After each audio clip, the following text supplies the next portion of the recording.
stand down right now. I am giving you a direct order. Move that rifle! The colonel's hand slammed against the steel supply cabinet so hard the impact echoed through the trauma bay. I said, "Step away from that weapon, Lieutenant." Every head in the room snapped toward her. She didn't move. Fluorescent lights hummed overhead. Monitors beeped in uneven rhythm beside the wounded scout sniper bleeding out on the gurney.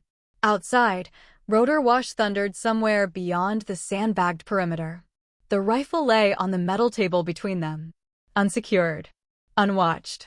Unacceptable. "She's a nurse," the colonel barked to the MPs at the door. "Not infantry. Not marksman qualified. This isn't a damn photo op." The two military police shifted, uncertain. The woman in navy scrubs stood straight-backed, gloved hands steady at her sides. Blood speckled her sleeve. Her eyes never left the rifle. "Ma'am," one of the MPs tried carefully, "please step back." The colonel stepped closer, boots striking hard against concrete. He loomed over her, chest full of ribbons and combat badges. "You are out of your lane," he growled. "You touch that rifle, and I'll have you written up before sunset. Do you understand me?" A distant crack split the air. Then another. Not thunder. Incoming. Dust sifted from the ceiling tiles. Someone shouted from the far corridor, "Sniper on the ridge." The room froze. The colonel turned instinctively toward the sound, just for a second. Just long enough. The nurse's hand moved. Not fast. Not frantic. Precise. She lifted the rifle from the table with controlled familiarity, checking the chamber in one fluid motion. The colonel wheeled back around, fury flashing across his face. "Put that down. That is a direct order." Another shot rang out. Closer. Glass shattered along the upper window slit. The MPs ducked. The wounded sniper groaned. And the nurse, calm, unreadable, stepped toward the shattered window while the colonel shouted behind her, authority cracking in his voice for the first time. The third round punched through the upper wall and buried itself somewhere behind the medication lockers. Plaster dust drifted down like ash. "Get away from that window," Colonel Harris barked. No one moved fast enough. The nurse was already there. She didn't crouch. Didn't panic. She angled herself just to the right of the shattered slit, rifle low but ready, using the concrete support column as partial cover. Her breathing stayed even. Colonel Daniel Harris, U.S. Army, base commander of Forward Operating Site Mercer, was not a man accustomed to being ignored. He stepped toward her again. "You are in violation of a direct," another crack. This one snapped past the window frame with a vicious whine. Harris instinctively ducked. She didn't. One of the younger medics, Specialist Alvarez, stared at her hands. "Sir." She cleared the chamber without looking. Harris shot him a glare. "That doesn't make her infantry." The trauma bay wasn't built for combat. It was a reinforced extension attached to the main operations building, concrete walls, narrow ballistic windows, a roof meant to deflect shrapnel, not sustained precision fire. A red cross was painted above the outer door, already chipped from months of sandstorms. The wounded man on the gurney was Staff Sergeant Cole Brennan, 3rd Battalion Scout Sniper. 2 hours earlier, he had been overwatching a convoy. Now he was pale, half-conscious, for running into his arm. His rifle, the one in her hands, had come in with him. Standard protocol required weapons be cleared and secured immediately. They hadn't gotten that far. Because she had been the one stabilizing his chest wound when the first distant shot echoed across the compound. Lieutenant Mara Kessler, U.S. Navy Nurse Corps. Attached temporarily to the Army installation for Joint Operations Support. Temporary. That word had followed her for months. Temporary assignment. Temporary authority. Temporary presence in spaces dominated by Army combat arms officers who didn't quite know what to do with a Navy lieutenant wearing scrubs instead of camouflage. Harris had made his opinion clear on day one. "We run this base by Army standards," he'd said during her in-processing briefing. "Medical staff treat. Command makes tactical decisions." She had answered with a simple, "Yes, sir," and then outperformed half his medics during mass casualty drills. She wasn't loud. Didn't argue. Didn't correct anyone publicly. But she noticed everything. Wind direction. Shift changes.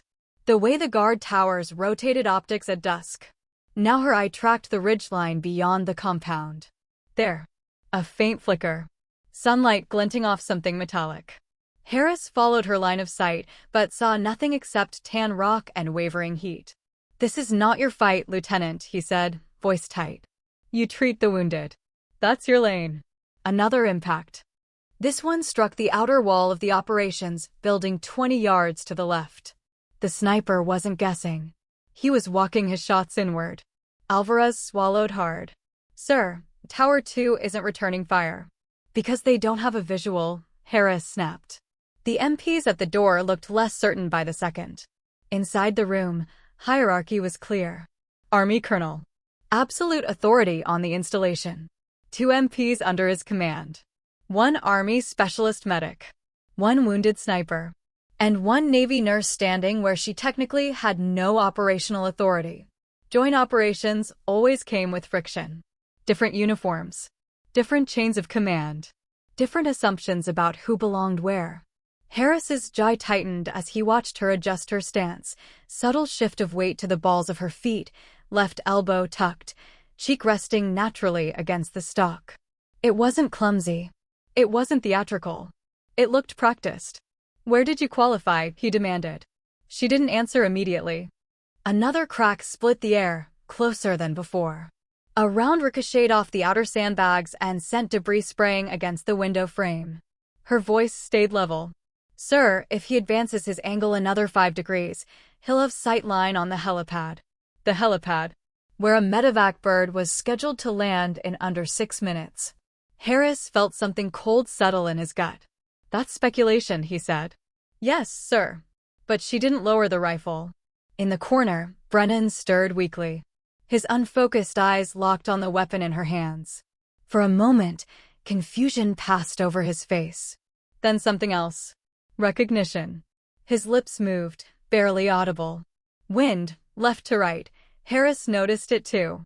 "How would he know to tell you that?" the colonel demanded. She chambered around with controlled precision. Metal clicked into place. The sound carried weight in the silent room. "I assisted in his Overwatch prep this morning," she said. "You assisted," Harris repeated sharply. "Yes, sir." Not elaborating. Not defensive. Outside, the compound loudspeaker crackled to life. "Possible hostile marksman on Northern Ridge. All personnel take cover." The announcement came seconds too late. Harris looked from the shattered window to the helipad visible in the distance. Rotor blades were already audible. Closer now. The medevac crew would descend directly into a narrowing corridor of fire. His radio buzzed at his hip. Static. Confusion. Reports from perimeter units scrambling to locate a shooter they couldn't see. Inside the trauma bay, tension thickened. Harris prided himself on order. On control. On knowing exactly who held authority in every room he entered. But this wasn't a conference room. This was a narrow concrete chamber with 1 line of sight to a hostile ridge and a single rifle capable of reaching it in time. And the only person currently positioned to use it was a Navy nurse who stood too steady for someone supposedly out of her lane. "Lieutenant," Harris said slowly, stepping closer but no longer shouting. "You fire that weapon without my authorization, and you answer to a full command review. Do you understand?" "Yes, sir." Her eye never left the scope. Outside, the helicopter crested the horizon. And somewhere on the ridge, sunlight flashed again. The compound courtyard buzzed with activity. Soldiers moved in tight formation during a midday resupply drill. Dust rose in clouds as armored trucks rumbled along the gravel paths. Harris's boots clanged on the metal grating as he strode past, chest puffed, ribbons catching the harsh sunlight. Every eye followed him. Respect, fear, or both, it didn't matter. He commanded the space. Until now. "Lieutenant Kessler, step forward," he barked, his voice cutting through the murmur of machinery and shouted orders. She emerged from the shadow of the trauma bay, gloved hands folded at her sides, blood speckles still faint on her sleeve. The courtyard was large, public, perfect for a spectacle. Harris knew the medics and MPs were watching, along with a few lower-ranking infantrymen resting nearby. You think this is a game, he said, circling her, walking into operational areas, handling equipment you are not authorized to touch. Her gaze remained neutral, but her posture was unwavering. No flinch. No appeal. This isn't a drill, he continued, voice rising. Do you understand the chain of command? Yes, sir, she replied. Harris smirked, shaking his head. Clearly not. You're Navy. You have no business here. You're supposed to treat, stabilize, and sit quietly while the real men make decisions. A few nearby medics flinched at his words. One of them, Private Daniels, swallowed hard, gripping his clipboard like a shield. He avoided her eyes, as if the reprimand were directed at him too. You want to play soldier? Harris snapped, leaning close, lowering his voice so the others could hear the venom. Fine. Let's see you follow a direct order. He gestured sharply to the empty firing line set up on the courtyard's far edge, a controlled practice with dummy targets, weapons unloaded. Pick up a rifle. Fire 1 round. Show me you can obey a simple command. She stepped forward slowly, fingers brushing the stock of the weapon lying on the sandbag table. Harris's lips curled in satisfaction. This was humiliation by proxy, forcing a nurse to perform what he considered menial, unnecessary tasks in front of everyone. She lifted the rifle with deliberate care, checking the chamber, ignoring the shouts of onlookers. A bead of sweat slid down Harris's temple. Is that how you handle a weapon, Lieutenant? He barked, voice booming across the courtyard. Do you even know what proper stance is? Yes, sir, she said, her tone steady, almost mocking in its calmness. Harris's face darkened. He stepped closer, slamming his fist against the table. No talking back. This isn't about your confidence. It's about following orders. She froze for a moment, just enough to make the courtyard silent. Every soldier stopped mid-motion, watching the standoff. The MPs shifted uneasily. Even the medics from the trauma bay, standing at the periphery, tensed. Harris motioned for her to fire. 1 round. Nothing more. You do this publicly. Make it quick. Do it right. Or you answer to me and the entire chain of command. She nodded subtly, aligning herself with the target, but didn't fire immediately. She scanned the courtyard, the wind, the angle of the sun, the slight sway of the target, a dummy silhouette with a red bullseye painted on it. Harris's chest puffed as if preparing to lecture the entire formation on her incompetence. But the second her finger touched the trigger, the courtyard froze in tension. She exhaled smoothly, pulled the trigger, and the sound of the shot echoed sharply. Impact. Dead center. Bullseye. A murmur ran through the formation. Harris's face twitched. Lucky shot, he barked. You don't get to be lucky in my base. Not lucky, sir, she said, voice calm, eyes on him. Methodical. Harris's hand shot out to grab the rifle from her. She didn't resist. But the moment he touched it, she shifted, moving the weapon just enough to make him adjust his stance awkwardly. A subtle demonstration of control. You're testing me, Harris accused, face red. You think you can embarrass me in front of my soldiers? I'm following your orders, sir, she replied, each word measured, deliberate. Another shot rang from the practice line, someone else firing in the background. Harris didn't notice. All attention was on her. The courtyard had turned into a theater for his authority, but the center of attention was clearly not submissive. He barked orders for her to drop the rifle and return to the med bay. She complied, but walked slowly, deliberately, her movement controlled, deliberate. The MPs flanking her looked frustrated. Some of the soldiers glanced at Harris, sensing the tension between command and execution in the nurse's unyielding posture. Once inside the med bay, Harris slammed the door behind her, leaving a faint echo across the corridor. His chest heaved. He had expected obedience. He had expected embarrassment. Instead, he had witnessed competence. She didn't speak. She set the rifle down carefully, adjusted her gloves, and moved to check the wounded sniper without a word. Harris stayed near the doorway, fists clenched, jaw tight. He called over the PA system, his voice carrying, "Let this be a lesson to everyone. No one, and I mean no one, disregards the chain of command under my authority. The medics glanced at each other. A few lowered heads. Somewhere in the distance, someone snorted quietly, stifled laughter, or maybe disbelief. Outside, the courtyard continued its exercises. Harris's words carried weight, but so did her silence, her precision, and the undeniable proof she had just demonstrated under pressure. The hierarchy had been maintained in form, but the power balance had begun to waver in subtle, uncomfortable ways. Even the wounded scout on the gurney seemed to understand. Brennan's eyes flicked to her hands, then to the window, then back at the rifle she had just set down. A faint nod, almost imperceptible, betrayed recognition. Harris's face remained hard, unreadable. But inside, a storm brewed. Every command, every threat, every public display of authority had just been countered with calm skill and quiet confidence.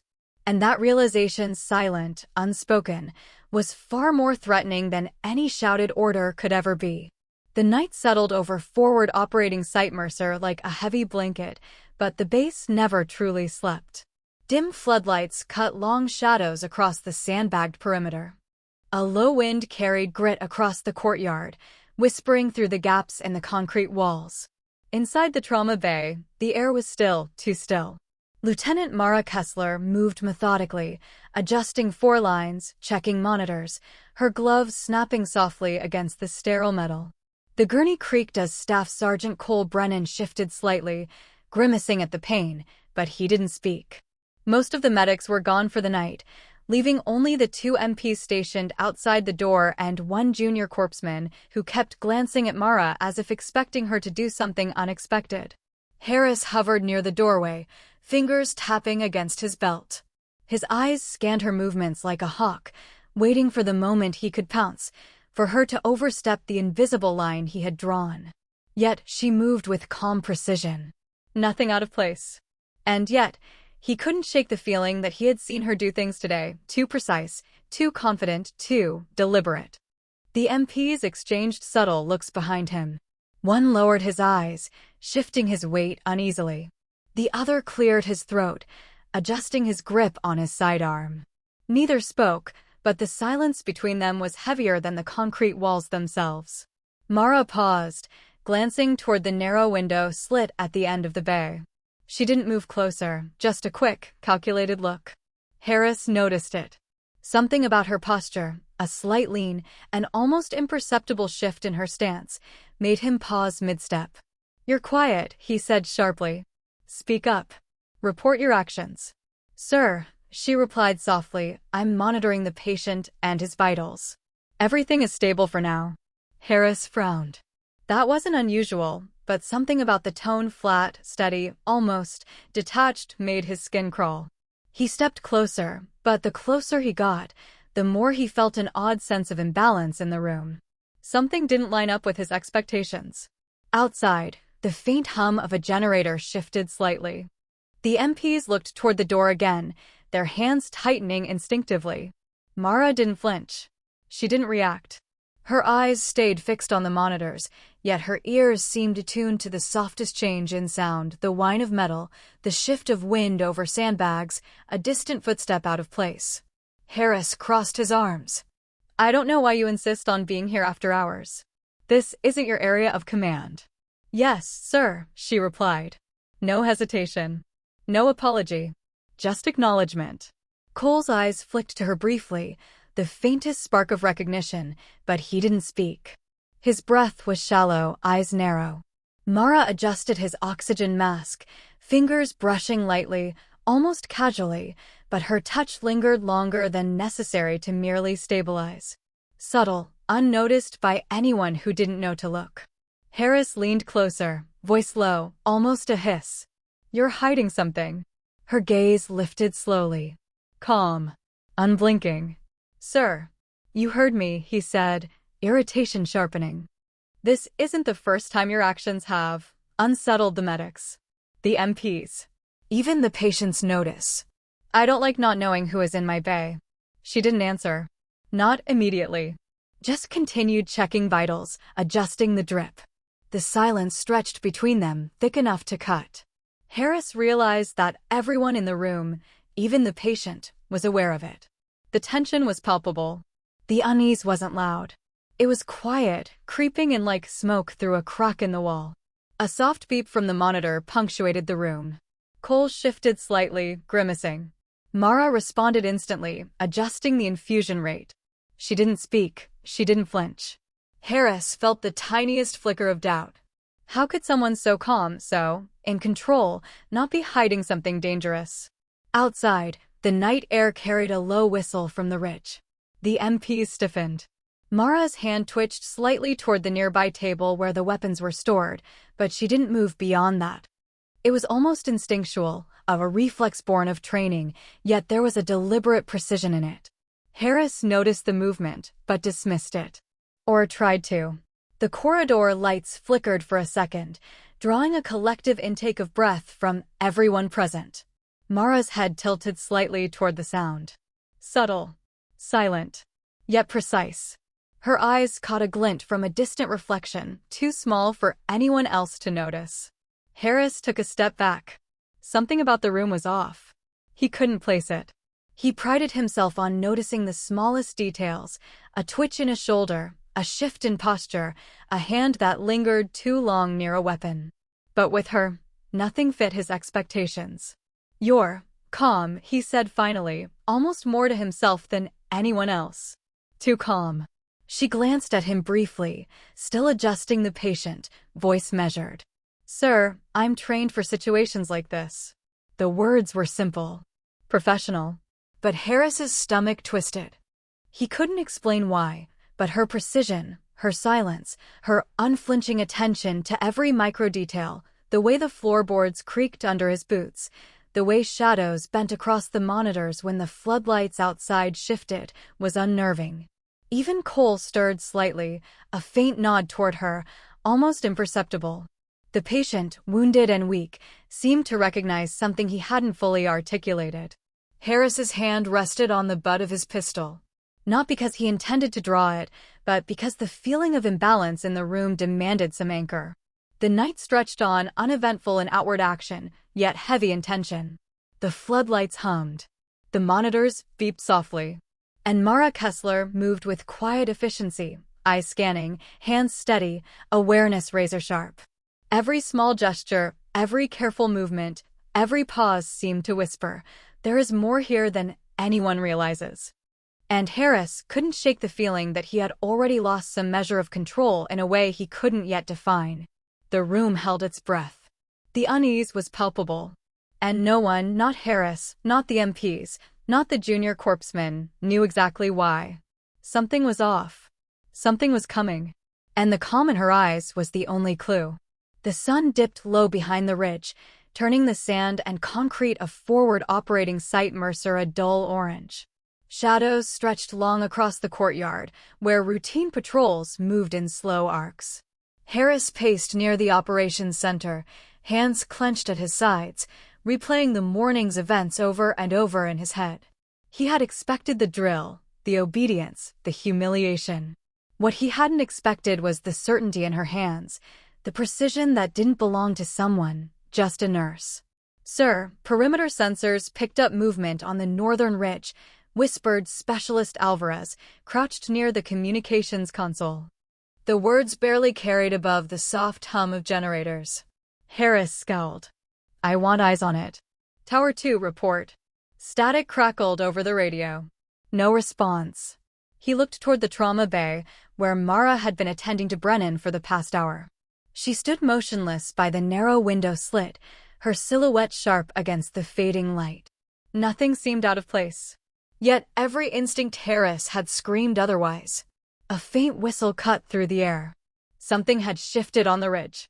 Harris's hand went to his holster, but Mara's head tilted slightly, just the barest motion, and she moved with fluidity toward the table where the rifles were stored. He froze. Not a twitch. Not a stumble. She picked up a weapon, and for a fraction of a second, the courtyard seemed to shrink. Her stance was flawless, familiar. Reflexive. "Lieutenant, step back from the weapons," Harris barked. She obeyed, slowly. Just enough for him to assert his presence. But her eyes didn't leave the ridge. Another shot rang out. Somewhere beyond the compound, A ricocheted round kicked up sand and dust. Not close enough to hit anyone, but close enough to rattle nerves. The MPs near the door shifted uneasily. Harris's heart thumped faster. "She's too calm," he muttered under his breath, almost to himself. "No one stays that calm under fire without training," Brennan groaned from the gurney. His eyes flicked to Mara and back to the window. "Wind, 9 degrees, left." Harris blinked. How could she know that? He hadn't seen her near the sniper prep this morning. He hadn't heard Brennan speak. Yet, she adjusted her stance almost imperceptibly, her fingers brushing the rifle lightly, like she had been anticipating every variable before it happened. A soft whisper from Alvarez broke the tension. "Sir, she's predicting his shots. She's reading his patterns." Harris turned sharply, irritation flashing across his face. Nonsense. Yet the unease didn't leave him. Each minor event compounded the sense that she wasn't ordinary. The way she anticipated Brennan's weak gestures, the precise shifts in stance, the calm assessment of threats. She didn't just react. She calculated, predicted, controlled. Another faint whistle cut through the air, a bullet skipping dangerously close to the perimeter wall. Harris lunged instinctively to shield himself. Mara didn't flinch. Her head tilted slightly, eyeing the trajectory. "Sir," Alvarez whispered, she's adjusting for wind before the shot lands." Harris swallowed.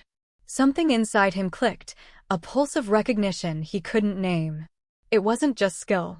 It wasn't luck. The way she handled the weapon, the environment, the patient, the threat, it was different. Too precise.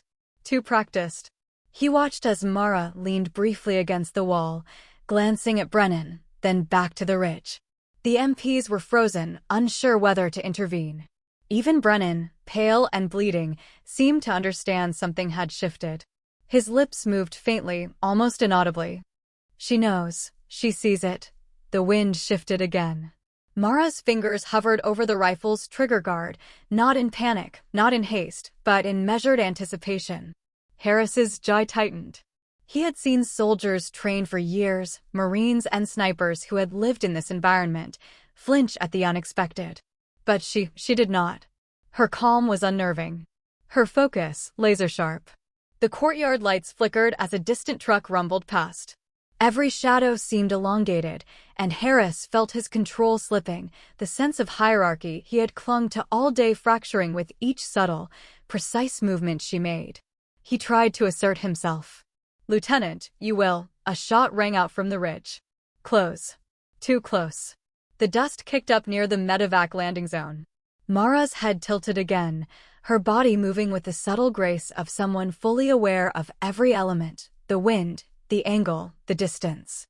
"Sir," Alvarez whispered again, voice barely audible. She predicted that before it even happened.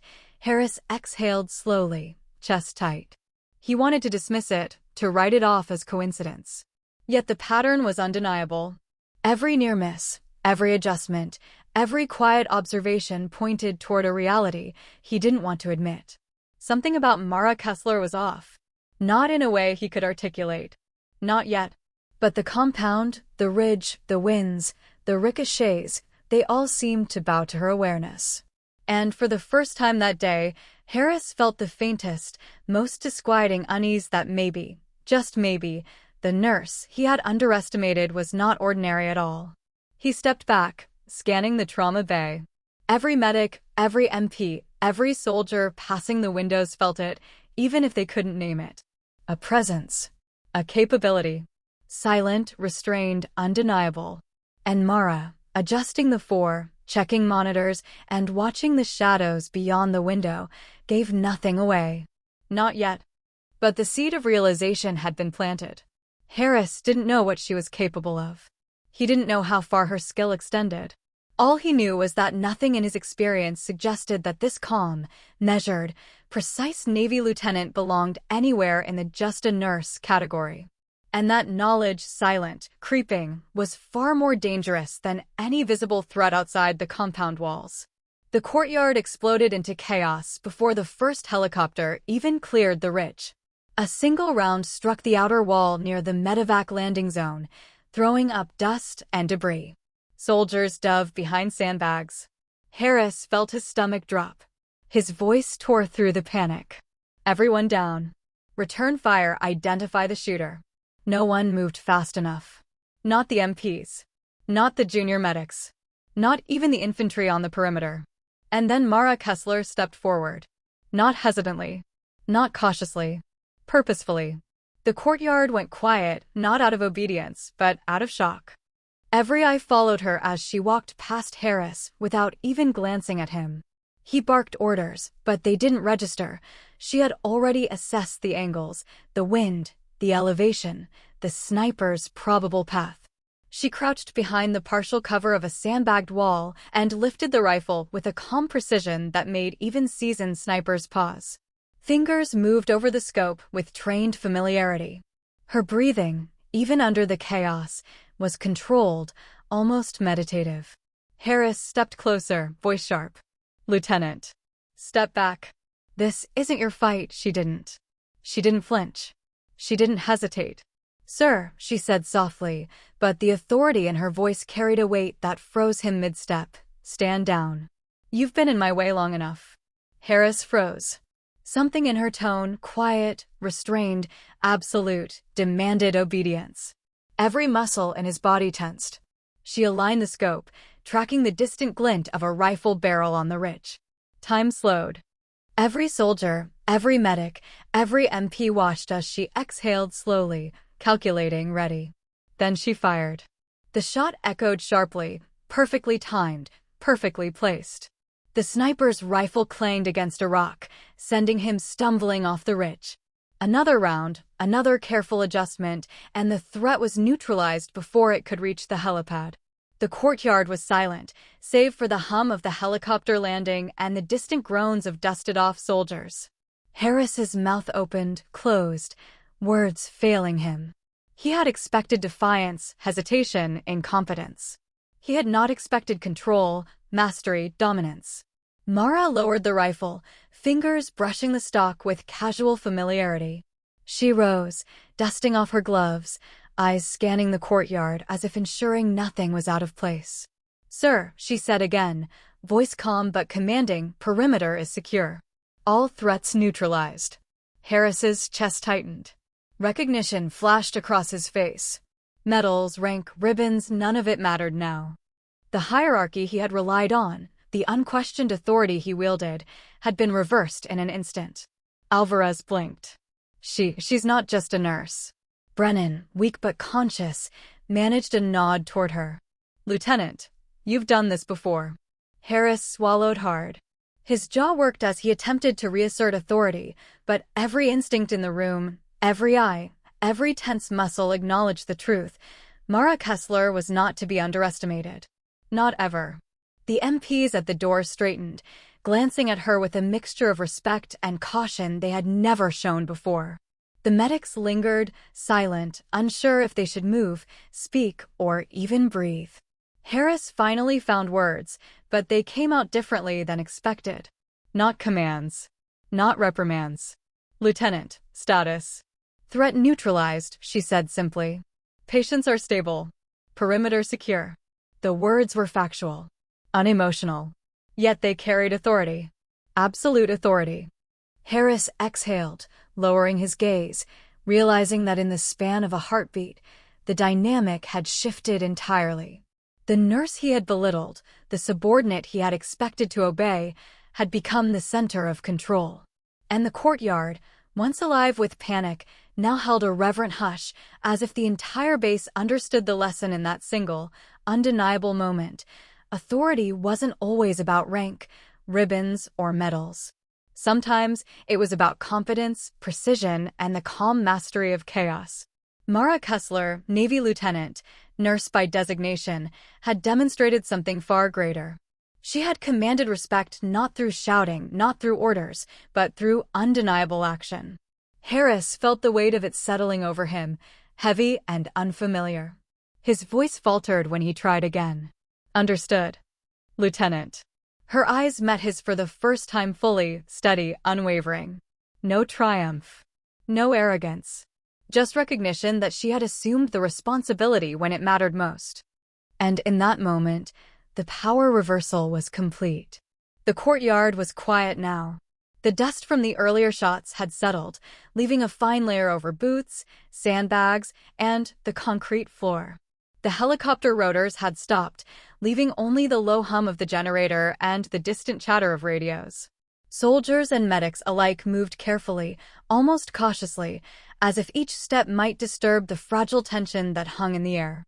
Colonel Harris remained near the operations center, arms crossed, jaw tight. The full weight of the morning's events pressed on him. His authority had been intact in title, but the truth was impossible to ignore. Mara Kessler had taken control when it mattered, and no order, reprimand, or rank could erase that fact.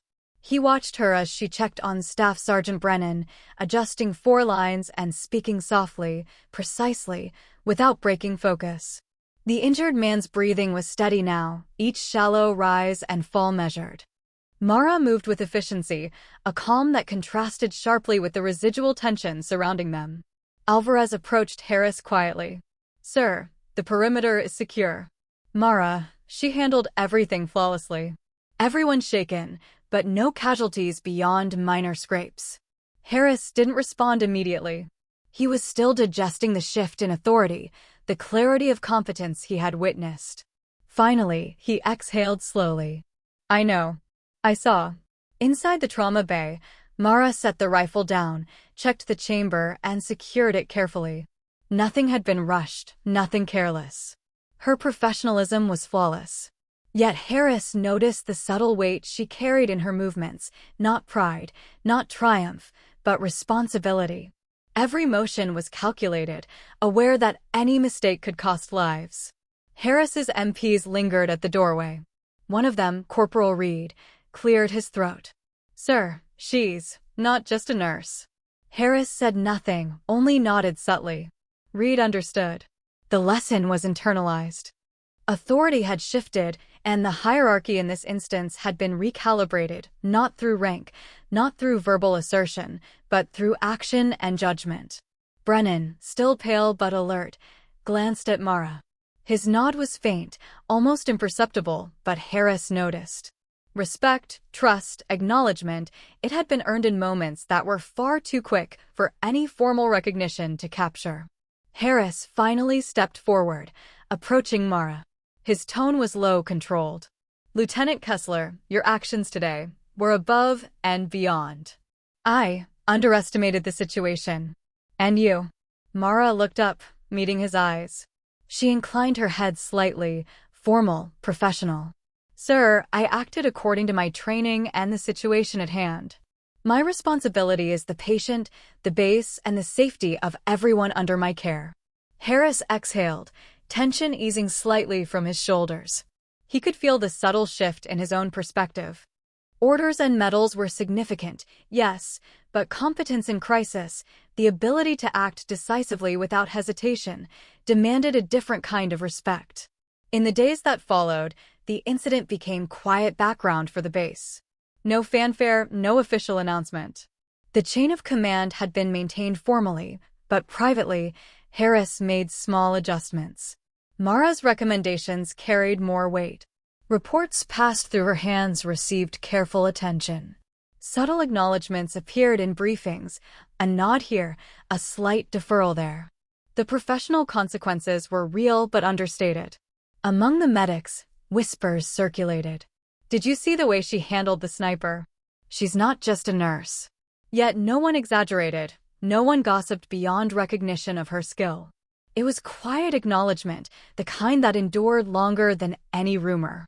Harris spent long hours alone after the incident, reviewing procedures, protocols, and his own decisions. He recognized that his approach to authority, strict, unyielding, hierarchical, had almost cost lives when relying solely on titles rather than competency. It was a lesson learned with quiet weight. For Mara, there were no medals pinned to her uniform that day. No announcements, no fanfare. Yet the professional recognition was real. The MPs moved differently around her. The medics deferred to her judgment more naturally. Even Brennan, when stable enough to return to duty, sought her out for guidance. Emotionally, the aftermath was subtle but pervasive.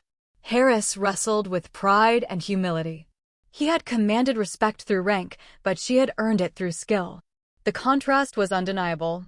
In private moments, he reflected on the assumptions he had made and the narrow margins by which control is maintained in a crisis. Mara, meanwhile, carried the quiet weight of responsibility. She didn't boast, she didn't seek validation. She ensured her patients were stable, her perimeter secure, and her team aware of potential threats. Her actions spoke louder than any recognition could. The base resumed routine operations. Patrols, drills, and medical rotations continued. Yet under the surface, something had shifted. The officers, medics, and MPs all understood, subtly, instinctively, that capability mattered as much as, if not more than, rank. In the evenings, Harris would sometimes glance toward the trauma bay from the operations center. Mara could be seen reviewing charts, checking supplies, or standing silently by a patient's side. She seemed ordinary, composed, almost quiet, but every so often, her gaze would drift toward the horizon beyond the base, and Harris would feel that same tension he had felt that day. The unease wasn't fear. It was acknowledgement. Recognition. Respect earned silently and completely. By the end of the week, the incident was formally recorded in the base logs, threat neutralized. No casualties. Lieutenant Kessler demonstrated exceptional initiative and judgment. Short, clinical, unembellished. The logs could never fully capture the quiet authority she had assumed, the lives potentially saved by her foresight, or the subtle recalibration of respect within the compound. The consequences were real. Not dramatic. Not theatrical. But they persisted. Professional respect, unspoken acknowledgement, and the internalized lesson for Harris: competence can override hierarchy when circumstances demand it, and humility is often earned in moments of stillness rather than in command. And Mara. She returned to her patients, to her monitors, to her duties, carrying the invisible weight of authority she had quietly earned, fully aware that true power often resides in calm mastery, not in titles or loud assertions. The night was still over forward operating site Mercer. Floodlights cast long shadows across the sandbags, and the distant hum of the generator was the only sound that dared disturb the calm. Inside the trauma bay, Mara Kessler moved with her usual precision, checking monitors, adjusting four lines, and ensuring that Staff Sergeant Brennan remained stable. The weight of the day had settled quietly around her, not in triumph, but in responsibility. Colonel Harris lingered nearby, hands folded, jaw tight. He had spent the hours after the engagement replaying each moment, each decision, each subtle shift in posture and gaze that had revealed Mara's competence. He understood now what he had not seen before: authority is not given solely by rank, ribbons, or ceremony. True authority is earned in the crucible of action, when every choice carries real consequences. The base had returned to routine, drills, and patrols continuing as if nothing had happened. But beneath the surface, a subtle shift had taken hold. Officers deferred quietly to Mara's judgment. Medics and MPs watched her movements with awareness. Even the soldiers who had been on patrol that day carried with them a new understanding. Respect is not demanded. It is recognized, acknowledged, and quietly observed. Harris reflected on the lessons learned. He had prided himself on structure, command, and discipline, but he realized that such frameworks are only as strong as the individuals who inhabit them. Today, he had witnessed humility and mastery coexisting in a single person, and it had challenged his assumptions. The world of military operations is rigid, hierarchical, and often unforgiving, but it is also human. Mistakes are costly, trust is earned, and competence must always be respected, regardless of appearances. Mara, meanwhile, carried the weight of authority with restraint. She did not boast, she did not seek acknowledgement, and she did not relish the subtle power she had assumed when the situation demanded it. Her calm and focus served as a quiet reminder to everyone around her: leadership is not about ego or recognition. It is about the lives in your hands and the responsibility you accept without hesitation. In the hours after the crisis, Harris had noticed the way Mara's team moved differently, the way decisions in the operations center were subtly influenced by her input. These were quiet consequences, invisible to the untrained eye, but profound nonetheless. Authority, he realized, is not about asserting dominance. It is about earning trust and respect, sometimes in silence, sometimes in moments that go unnoticed by the majority. As the night deepened, the trauma bay remained a haven of calm amid the chaos that always lingered beyond the walls. Mara adjusted Brennan's blankets, checked his oxygen one last time, and stood for a moment, hands folded, surveying the room. Harris watched her, understanding fully now the lesson that would stay with him far longer than any medal, report, or reprimand. Respect cannot be demanded, and true authority is revealed not in words, but in action. Outside, the wind shifted across the compound, carrying with it the faint sound of distant patrols. The base continued to live and breathe, unaware of the quiet recalibration that had occurred. And in that stillness, Harris realized something essential. Sometimes, the person you underestimate the most is the one who will teach you the greatest lesson in authority, competence, and humility. He took a slow breath, letting the lesson settle, knowing it would linger far longer than the events of the day. And Mara. She remained quietly vigilant, aware that true mastery often speaks without words, and that is the kind of power that lasts. The night held its silence. And in that silence, respect endured.